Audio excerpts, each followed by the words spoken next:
আসসালামু আলাইকুম দর্শক, আজকে আমরা কথা বলবো কোন একজন গ্রাহক মারা গেলে তার টাকা আমরা কিভাবে আমরা পেতে পারি অথবা তার টাকাটার মালিক কে হবে, এই সব নিয়ে আমরা বিস্তারিত কথা বলবো আজকে।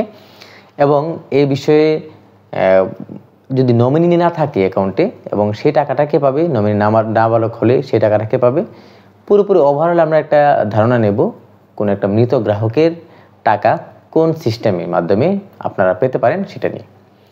প্রথমত, আপনার পরিবারের কেউ যদি মারা যায়, ধরেন আপনার বাবা অথবা মা, আপনাদের কাজ হবে ব্রাঞ্চে গিয়ে আপনার উনি কাকে নমিনি দিয়ে গেছেন এটা জানা।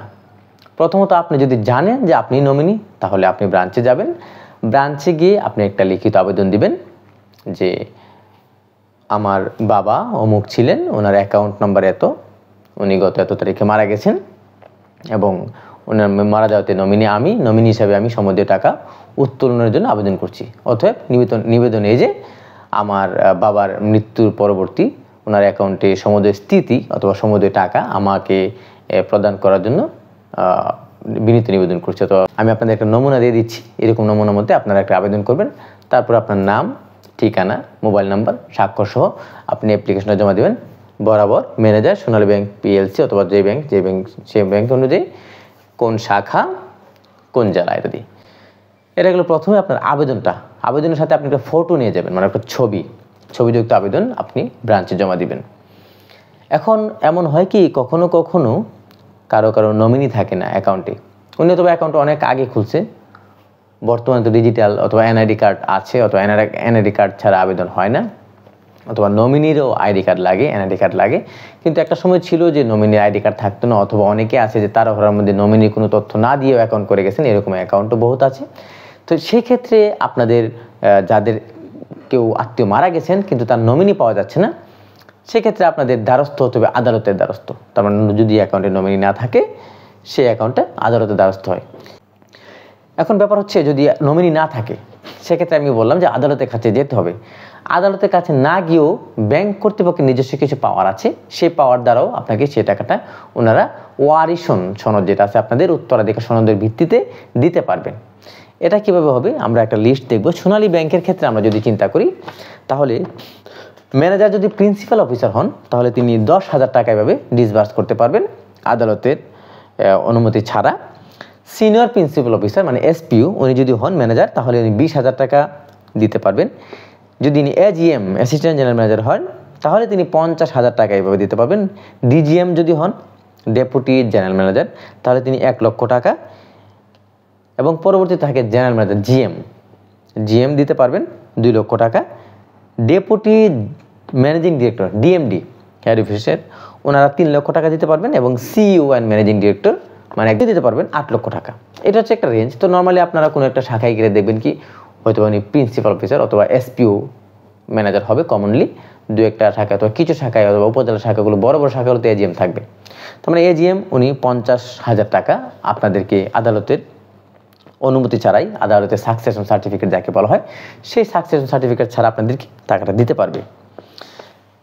এবার কি ডকুমেন্ট লাগবে সেটা দেখি। তার আগে আমরা বুঝি আদালতের ব্যাপারটা বুঝি। আপনি যদি নমিনি না থাকে, আপনি কোর্টে যাবেন। কোর্টে যাওয়ার পরে পারিবারিক আইনে আপনারা ওয়ারিশন সনদপত্র সহ সবার আইডি কার্ড নিয়ে কোর্টে যাবেন। কোর্টে গেলে কোর্ট আপনাকে ওয়ারিশন সনদ দেখে কে কত টাকা পাবে সেটা কোর্ট বলে দিবে, আদেশ দিয়ে দিবে। সেই আদেশ মতে ব্যাংকে আপনি যখন সাকসেশন সার্টিফিকেট, যে সার্টিফিকেট লেখা থাকবে কোর্ট থেকে প্রদানকৃত, সেখানে বলা থাকবে যে স্ত্রী কত পাচ্ছেন, কোন সন্তান কত টাকা করে পাবেন, সেগুলো কিন্তু সেই হিসাবে আপনাকে তখন ব্যাংক আপনার ওই অ্যাকাউন্টটা ক্লোজ করে আপনাদের টাকাটা দিয়ে দিবে। এবার আমরা দেখব যে আবেদনের ক্ষেত্রে কি লাগবে। প্রথমত বলছিলাম আপনাদেরকে একটা সাদা কাগজে আবেদন দেবেন, সাদা একটা ছবি থাকবে গেল। যিনি নমিনি তার ভোটার আইডি কার্ডের ফটোকপি লাগবে। এবং আপনার কোনো ঋণ নাই সোনালী ব্যাংকে, এটার একটা সার্টিফিকেট ওই ব্যাংক থেকে নিতে হবে, অথবা যে ব্যাংকের আপনার মারা গেছেন উনি ওই শাখাতে কোনো ঋণ নাই, সেই হিসাবে ঋণ বিভাগ মানে ওই শাখারই একটা ঋণ বিভাগ থাকে, যারা ঋণ নিয়ে কাজ করেন তাদের কাছ থেকে একটা সার্টিফিকেট নিতে হবে। এবং যদি এই ক্ষেত্রে একটা কথা বলা আছে, যদি থাকে সোনালী ব্যাংকের মানে যে কোনো ব্যাংকের হোক, সেক্ষেত্রে সংশ্লিষ্ট শাখায় মৃত ব্যক্তির কোনো ঋণ থাকলে তা আমানত হিসাব থেকে পরিশোধ করার পরে আপনাকে পরিশোধ করা হবে। এবং অন্য কোনো শাখায় মৃত ব্যক্তির কোনো ঋণ নেই বা ব্যাংকের কোনো শাখায় ঋণ থাকলে তা পরিশোধে বাধ্য থাকবেন মর্মে আপনার নমিনি একটা অঙ্গীকার জমা দিবেন যে যদি অন্য কোনো শাখার ঋণ থাকে তাহলে আপনি বাধ্য থাকবেন। সাথে আপনি দুজন সাক্ষী লাগবে, আপনি যে ব্যাংকের অ্যাকাউন্ট আপনার সেই ব্যাংকে, মানে যদি সোনালী ব্যাংক হয় তাহলে সোনালী ব্যাংকের দুইজন অ্যাকাউন্ট হোল্ডারের সাক্ষী লাগবে অথবা এবং যিনি মারা গেছেন তার মৃত্যু নিবন্ধন সনদ আপনাকে দিতে হবে। যদি নমিনি নাবালক হয় এক্ষেত্রে কি হবে? যদি নমিনি নাবালক হয়, অনেক সময় কোন বাবা মারা গেছেন, তার সন্তানকে নমিনি দিয়ে গেছেন কিন্তু তার সন্তানের বয়স 18 হয় নাই, সেক্ষেত্রে কি হবে? যখন অ্যাকাউন্ট খোলা হয় তখন কিন্তু বলা থাকে অ্যাকাউন্টে যে নাবালকের ক্ষেত্রে নাবালকের সাথে নাবালকের একজন অভিভাবক থাকবে। যদি আপনি অ্যাকাউন্ট খোলার সময় সঠিকভাবে নাবালকের সাথে নাবালকের একজন অভিভাবক দিয়ে থাকেন তাহলে ওই অভিভাবক কিন্তু সেই পাওয়ারটা পাবে, অভিভাবক নাবালকের হয়ে সে টাকাটা উত্তোলন করতে পারবে এবং সেটি নাবালককে বুঝিয়ে দেবে। যদি নাবালক হয় এবং নাবালকের অভিভাবকত্ব যদি সঠিকভাবে আপনারা ফর্মে না দেন অথবা অন্য কাউকে অভিভাবক না রেখে শুধু নাবালককে আপনি নমিনি করে দিয়ে যান, তাহলে কিন্তু এই ক্ষেত্রে ক্ষমতা চলে যাবে আদালতের কাছে। আদালত থেকে নির্দেশনা দেবে এই নাবালকের কে মানে এই নাবালকের কে অভিভাবক হবে সেটা আদালত নির্ধারণ করে দেবে এবং ওই অভিভাবকের মাধ্যমে টাকাটা কিন্তু নমিনি পাবে যে নাবালক। ফাইনালি আপনার সবগুলো ডকুমেন্ট নিয়ে সাথে যদি আপনার ডেথ সার্টিফিকেট যেটা আছে, আপনার যে হসপিটাল মারা গেছে সেই ডেথ সার্টিফিকেট, মানে আনুষঙ্গিক কিছু ডকুমেন্টস সাথে আপনারা আরও অ্যাড করে দেবেন, যেটা অথবা ওয়ারিশন সনদ সেটাও অ্যাড করে দিতে পারেন। এগুলো ম্যান্ডেটরি না, বাট এগুলো সাথে করে নিয়ে যাবেন, তাহলে সেটা আইডেন্টিফিকেশন অথবা ভেরিফিকেশনের জন্য সুবিধা হবে সংশ্লিষ্ট কর্মকর্তার জন্য। তার পরবর্তীতে আপনার ব্যাংকে দেওয়ার পরে ব্যাংক কর্তৃপক্ষ তাদের নিজস্ব ভেরিফিকেশন শেষ করার পরে আপনার টাকাটা ওই অ্যাকাউন্টটা ক্লোজ করে আপনার অ্যাকাউন্টে টাকাটা দিয়ে দেবে।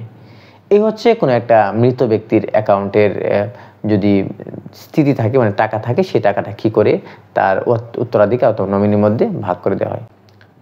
যদি আপনি যে মারা গেছেন উনি ধরেন আপনার বাবা হন, উনি পেনশন পেতেন, এখন কিন্তু আপনার মা পেনশনার হবেন, তাই না? আপনার বাবার টাকাটা এখন আপনার মা পাবে। সেক্ষেত্রে আপনার অ্যাকাউন্ট উনি মারা যাওয়ার পরেও কিন্তু আপনার অ্যাকাউন্টে, মানে আপনার বাবার অ্যাকাউন্টে ধরেন 2-3 মাসে বেতন ঢুকে গেছে, ওই টাকাটা আপনার মা হিসাবে পাবে, তাই না? সেক্ষেত্রে কিন্তু কোনো ঝামেলা থাকে না, কারণ আপনার মাই তো পরবর্তী পেনশনার হবে, আপনার মাই নমিনি, তাহলে কিন্তু এক্ষেত্রে সিম্পল একটা ব্যাপার ঘটলো। কিন্তু এমন যদি হয় আপনার বাবার পেনশন আপনার মা পেত, আপনার মা মারা গেছে, আপনার মা নমিনি আপনি হয়েছেন, আপনার মা মারা যাওয়ার পরবর্তী সময়ে, মানে আপনার মা মারা যাওয়া মানে কি যে এই পেনশন হোল্ডারের আর কোনো টাকা কিন্তু উনি পাবে না গভর্নমেন্ট থেকে। তারপরেও দেখা গেছে আপনারা অনেক সময় মারা গেছে সেটা আপনার অ্যাকাউন্টস অফিসে জানান না, তখন কিন্তু অ্যাকাউন্টটা ক্লোজ করা হয় না। তার মানে আপনাদের অ্যাকাউন্টটা ক্লোজ করতে হবে। উনি মারা গেছে তখন আপনাদের প্রথম কাজ হবে অ্যাকাউন্টস অফিসে গিয়ে জানানো যে উনি মারা গেছেন, মৃত্যু নিবন্ধন সনদটা নিয়ে গিয়ে, তাহলে ওনার অ্যাকাউন্টটা ক্লোজ হয়ে, মানে অ্যাকাউন্টে বেতন আসাটা বন্ধ হবে।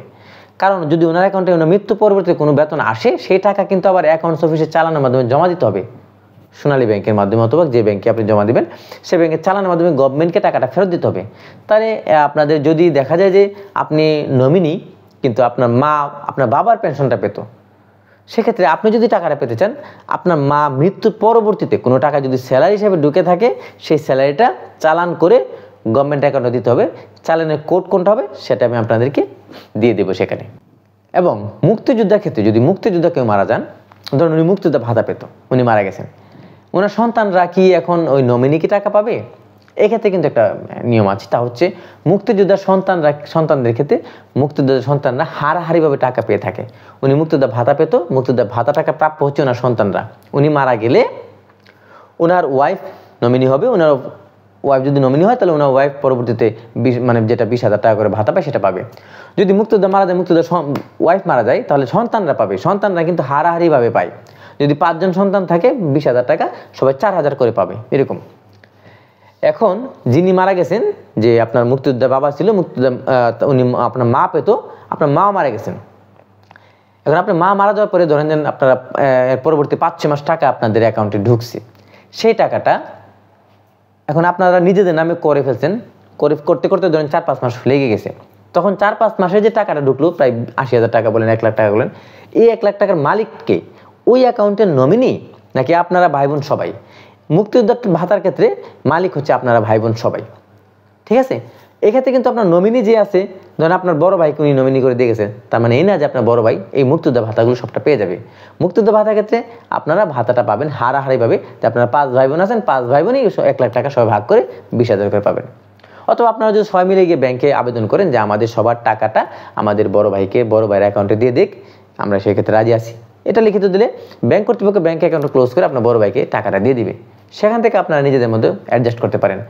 আর যদি আপনারা মনে করেন যে না আমরা সবাই আলাদা আলাদা অ্যাকাউন্টে নেবো, তাহলে সবাই আপনারা আলাদা আলাদা একটা অ্যাকাউন্ট করবেন, অ্যাকাউন্ট করে তারপরে অ্যাকাউন্ট সহ গিয়ে আবেদন করবেন, আপনাদের সবাইকে অ্যাকাউন্টে টাকাটা দিয়ে দিবে। এ হচ্ছে বেসিক কিছু কথা। তারপরে যদি আপনাদের কোনো প্রশ্ন থাকে তাহলে সেটা জানাবেন কমেন্টে, আমি আশা করি আপনাদের সঠিক উত্তরটা দিব। ধন্যবাদ সবাইকে।